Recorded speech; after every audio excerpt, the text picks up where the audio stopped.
연예인들과 그 자녀들이 함께 나와 여느 집안과 다름없는 모습을 보여주며 인기를 끌었던 여러 예능 프로그램들이 있었습니다. 덩달아 그 자녀들까지도 주목을 받으며 부모를 따라 연예계의 길을 가는 경우도 있었는데요.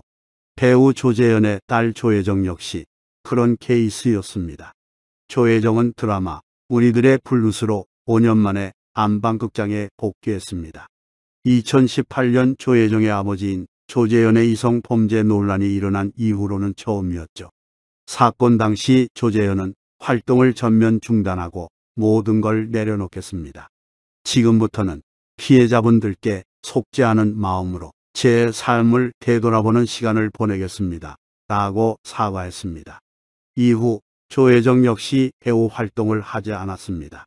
조혜정은 2015년 SBS 예능 아빠를 부탁해에서 아버지 조재현과 함께 출연해 얼굴을 알렸고 인기까지 얻었습니다.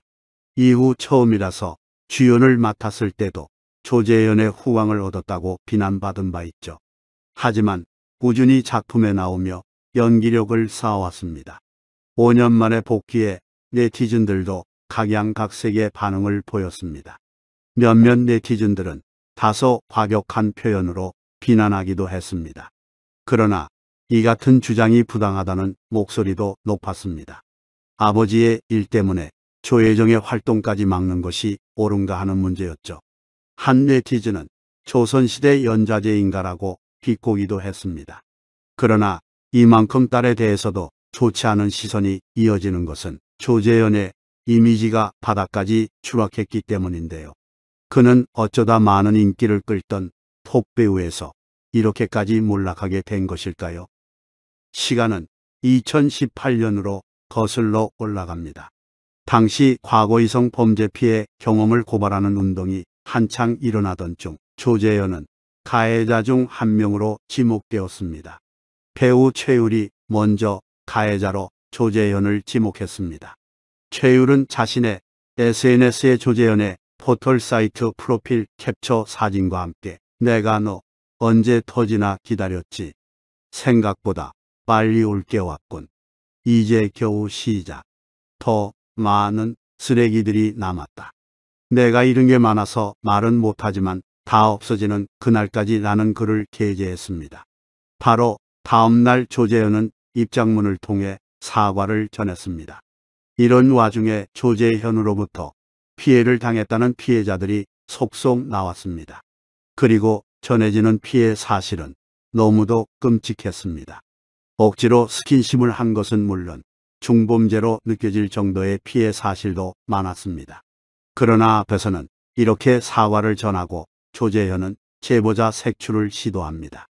피해자를 인터뷰한 기자는 J씨로부터 여러 차례 제보자를 찾는다는 전화를 받았다라고 밝혀 충격을 자아냈습니다.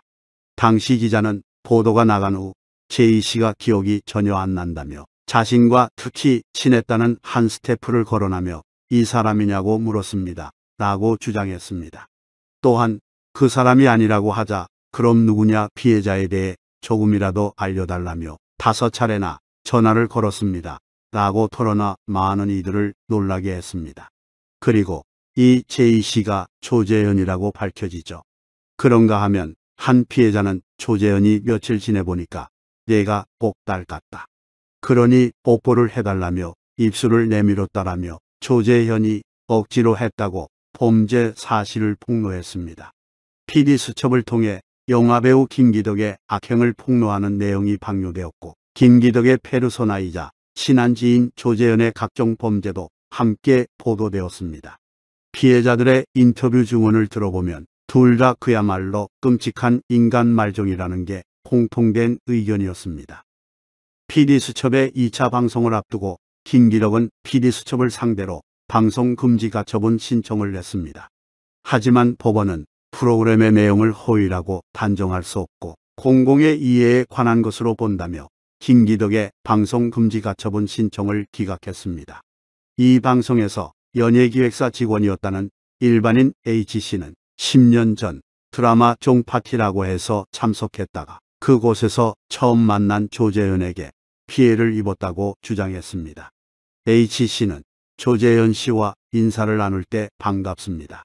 팬이에요 등의 일상적인 대화만 잠깐 나눴어요. 이후 그 자리가 너무 불편해 20여 분 정도 지나 핸드폰을 가지고 화장실로 향했어요.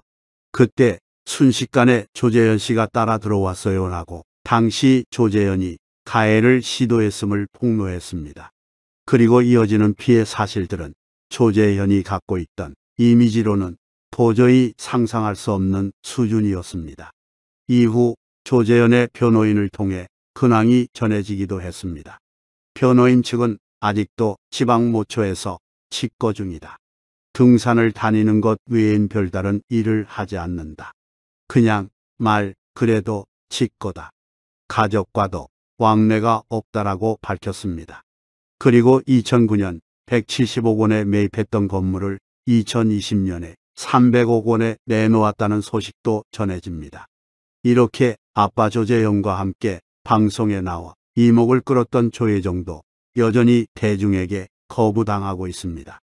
아빠를 부탁해라는 예능 프로그램에 나왔을 당시 부녀가 나누었던 대화가 재조명되기도 했는데요. 이날 방송에서 조재현은 앞서 이경규가 딸에게 던진 아빠 딸로 태어난 것을 후회하냐? 라는 질문을 자신의 딸 조혜정에게도 던졌습니다. 이를 들은 조혜정은 아빠로 느껴지지 않았어서 교감이 없지 않았나. 그런데 지금은 아빠 딸로 태어나서 좋아라고 말했습니다. 이를 두고 일각에서는 자신의 앞날을 막아버린 아빠의 딸로 태어나서 좋다고 여전히 말할까라고 조혜정을 안타까워하기도 했습니다. 조재현은 결혼 이후 본격적인 배우 활동에 들어가는데 오랫동안 무명 배우 생활을 하게 됩니다. 조재현의 아내는 당시 집안 어른들이 아이에게 용돈으로 준 돈을 모아둔 통장이 있었어요. 그 안에 40만 원이 있었어요. 그런데 어느 날 남편이 그걸 가져갔어요. 남편이 그 통장을 가져갈 때는 정말 눈물이 났어요. 어떤 돈인지 뻔히 알면서도 그걸 들고 가는 재현 씨 속내는 어땠을까요? 이렇게 살아야 하나? 라는 생각이 들기도 했고요. 하지만 배우의 아내가 할 일은 남편이 자기 길을 걸을 수 있도록 지켜보고 다른 일에 신경 쓰지 않도록 해주는 것이라고 생각했어요 라고 과거를 회상했습니다. 그리고 아내는 이런 이야기도 남겼었죠. 다시 태어난다면 남편과 다시 결혼 안 할 거예요. 여러 가지로 좋은 점이 많아요. 하지만 배우의 가족으로 사는 게 참 힘든 것 같아요.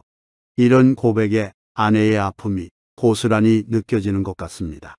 무명 배우로 살던 조재현은 차츰 얼굴을 알리기 시작합니다. 그러던 1995년 9월 안타까운 일이 발생하기도 합니다. 당시 집안의 장남이자 6살 위의 형이 사고를 당했어요. 원래 형은 중앙대 사진학과를 졸업하고 MBC 카메라맨으로 일하고 있었는데 드라마 제4공화국 촬영 도중 음주 차량이 덮쳐 현장에서 목숨을 잃었어요. 결국 조수연 촬영 감독은 일하다가 순직을 당한 것입니다. 후에 조재현은 형을 기리는 극장을 짓기도 합니다. 조재현의 별명이 김기덕의 남자 혹은 김기덕의 페르소나라고 할 정도로 조재현은 김기덕과 초창기 작업을 많이 했습니다. 당시 김 감독이 충무로의 족자였어요. 김 감독과 충무로 영화 스태프들은 함께 일해본 적이 없어 손발이 안 맞았죠. 그런데 프랑스에서 미술을 공부한 김 감독이 콘티를 아주 기가 막히게 그려왔어요. 그걸 본 촬영 감독이 그림만 멋있었지 찍을 수 없는 거네라며 핀잔을 주더라고요. 한 번은 방건달 스타일의 제작자가 김 감독에게 수중 촬영 장소를 헌팅 가자고 했는데 감독이 안 나왔어요. 알고 보니 김 감독은 다른 곳을 보고 있었던 거죠. 그러자 제작자가 감독에게 감독이 책임감도 없고 라고 하면서 마구 몰아붙이더라고요. 촬영 중 식사 때 김 감독이 김밥을 가지고 제 옆으로 오더니 눈물을 뚝뚝 흘렸어요. 나중에 제가 제작자에게 찾아가 이유가 어쨌든 영화 현장에서 감독은 아버지 같은 사람이다. 아버지가 조금 능력이 없다고 해서 자식들 보는 앞에서 이렇게 혼내는 것은 잘못된 일이니 사과하라고 했어요. 한때 톱배우로 이름을 날렸던 조재현이지만 이제는 자신의 딸까지 자신으로 인해 비판을 받고 있습니다. 그가 다시 대중들의 사랑을 받는 배우로 돌아오는 것은 힘들 것이라고 많은 이들은 이야기합니다. 왜 그런 일들은 벌였던 것인지 아무도 알 수 없지만 부디 자신의 잘못을 반성하며 지내고 있길